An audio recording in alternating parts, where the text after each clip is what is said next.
एक गांव में एक गरीब किसान कर्मा अपनी पत्नी और 2 बच्चों के साथ रहता था।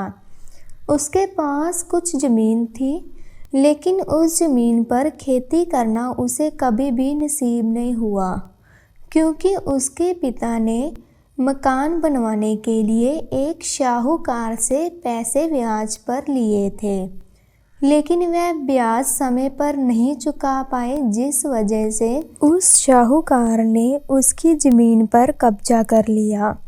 वह शाहूकार बहुत निर्दयी था। वह गरीब लोगों की ज़मीनों पर कब्जा कर लेता था और ब्याज के साथ ब्याज जोड़ता जाता था।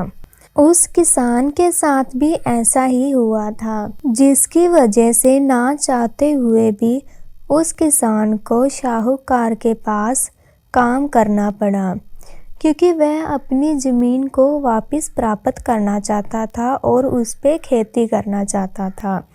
लेकिन शाहूकार उसके काम करने के उसे बहुत कम पैसे देता और दिन ब दिन अपने पैसे पर भी ब्याज बढ़ाता रहता था, जिस वजह से कर्मा चाहे जितनी भी मेहनत करता, वह उसकी थोड़ी बहुत ही ब्याज चुका पाता। कर्मा एक दिन काम से घर वापस आया और अपनी पत्नी से कहने लगा, जी तो मुझे लगता है कि हम शाहूकार का कर्जा कभी नहीं चुका पाएंगे, क्योंकि शाहूकार दिन ब दिन ब्याज बढ़ाते जा रहा है और ऐसे तो हम अपनी जमीन भी नहीं प्राप्त कर पाएंगे और उस पे खेती भी नहीं कर पाएंगे। हे भगवान, आप ही हमारी मदद करो। कुछ दिनों बाद लोहड़ी का त्योहार भी आने वाला है। पहले हम लोहड़ी कितनी खुशी से मनाते थे, सभी एक साथ नाचते थे और भंगड़ा पाते थे, लेकिन अब तो जैसे त्योहार ही हमारी जिंदगी से मिट गए हैं। जी आप चिंता मत करो, भगवान हमारे साथ कुछ ना कुछ जरूर अच्छा करेंगे। वह ये सब कुछ कह तो जरूर रही होती है, लेकिन मन ही मन वह भी सोचती है कि वह क्या करे, क्योंकि उसे भी पता था कि उसका पति कितने सालों से उस शाहूकार के पास काम कर रहा है, लेकिन अभी तक वह ये ब्याज नहीं चुका पाया। मन ही मन वह भी बहुत चिंतित हो रही थी। अगले दिन सुबह होती है। रोज की तरह किसान शाहूकार के पास काम के लिए जाता है।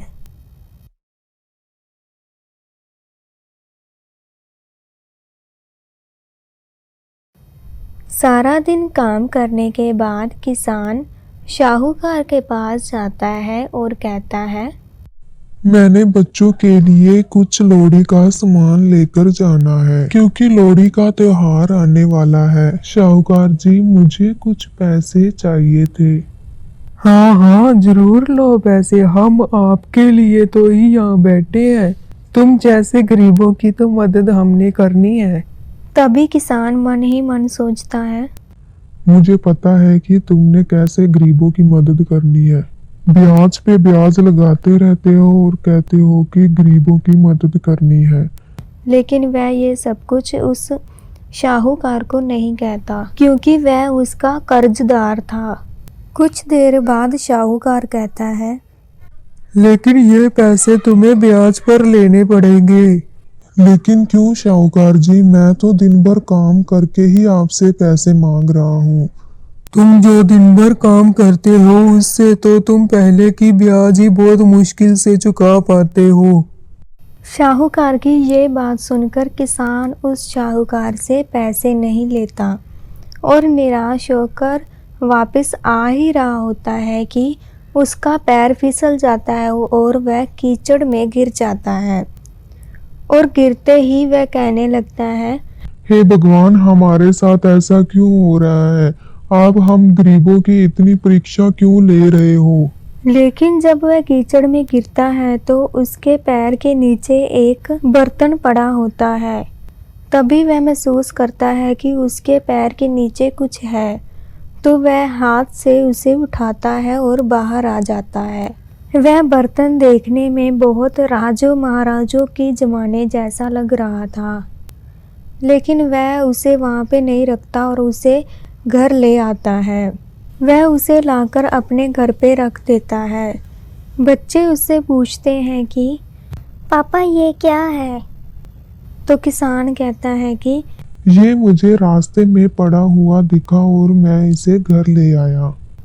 बच्चे उसे देखकर बहुत खुश हो रहे थे और उसे अपना खिलौना समझ रहे थे। उस किसान ने उस बर्तन को अपने कमरे के अंदर ही रख लिया।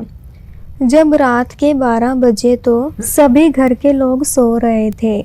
तभी किसान के बेटे को बहुत प्यास लगी थी और वह पानी पीने के लिए उठा। लेकिन उठते ही उसने देखा कि वह जो बर्तन उसके पापा लेके आए थे तो वह चमक रहा था। तभी वह उसके पास जाता है। उसे पता चलता है कि उसके ऊपर चमक जैसा कुछ लगा हुआ था। वह उसे साफ करने लगता है। जब वह उसे साफ कर रहा होता है तो वह उसे घिसता है। घिसते घिसते उसमें से एक अद्भुत सा आदमी बाहर निकलता है और ये देखकर किसान का बेटा बहुत घबरा जाता है और घबराहट में वह चिल्लाने लगता है। चिल्लाने के कारण उसके पापा की भी नींद खुल जाती है और वह भागकर अपने बेटे के पास आता है और उससे पूछता है कि क्या हुआ। तभी वह किसान भी उस अद्भुत आदमी को देखकर चौंक जाता है। लेकिन उसमें से जो आदमी निकलता है वह उस किसान से कहता है कि जी आप मुझसे घबराएं मत, मेरा नाम जिन है और मैं एक जादुई जिन हूँ। आज से आप मेरे मालिक हैं। आप मुझसे जो भी आपको चाहिए वह आप मुझसे मांग सकते हैं। पहले तो किसान को उसकी बात पर विश्वास नहीं होता, लेकिन कुछ देर बाद वह किसान उससे कहता है कि क्या तुम मेरी जमीन शाहूकार से वापस दिलवा सकते हो? हाँ जरूर, क्यों नहीं। आप मेरे मालिक हो, आप जो कहोगे मैं वैसा ही करूँगा। कुछ देर बाद वह जिन आदमी फिर से उसी बर्तन में चला जाता है। किसान और उसका बेटा भी कुछ देर बाद सो जाते हैं। सुबह होती है। रात को जो कुछ भी उस किसान और उसके बेटे के साथ होता है वह उन लोगों को कुछ भी याद नहीं होता। वह रोज की तरह शाहूकार के पास काम के लिए जाने ही वाला होता है कि उसकी नज़र एक पोटली पर पड़ती है।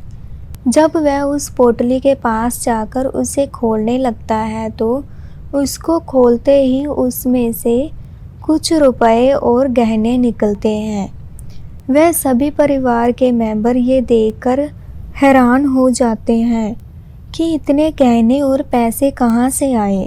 तभी किसान की पत्नी बहुत खुश होती है और अपने पति से कहती है, जी भगवान ने हमारी सुन ली, भगवान ने हमारी पैसों के रूप में और गहनों के रूप में मदद कर दी है। लेकिन किसान को अभी भी समझ नहीं आ रहा होता कि ये पैसे और गहने कहाँ से आए। कुछ देर बाद वह लोहड़ी का सामान लेने के लिए बाजार जाता है। बाजार जाने के लिए वह वही रास्ते पर जा रहा होता है जहाँ से उसे वह बर्तन मिला होता है। जब वह उस रास्ते पे जा रहा होता है तो उसे याद आ जाता है कि उसे यहाँ से एक बर्तन मिला था और कैसे रात को उसने उससे अपनी ज़मीन मांगी थी। अब उसे समझ आ जाता है कि ये पैसे और गहने कहाँ से आए हैं और खुशी खुशी वह बाजार जाता है और वहाँ से लोहड़ी का सामान खरीदकर घर आ जाता है। और घर आकर वह लोहड़ी का त्यौहार अपने परिवार के साथ बहुत अच्छे से मनाता है।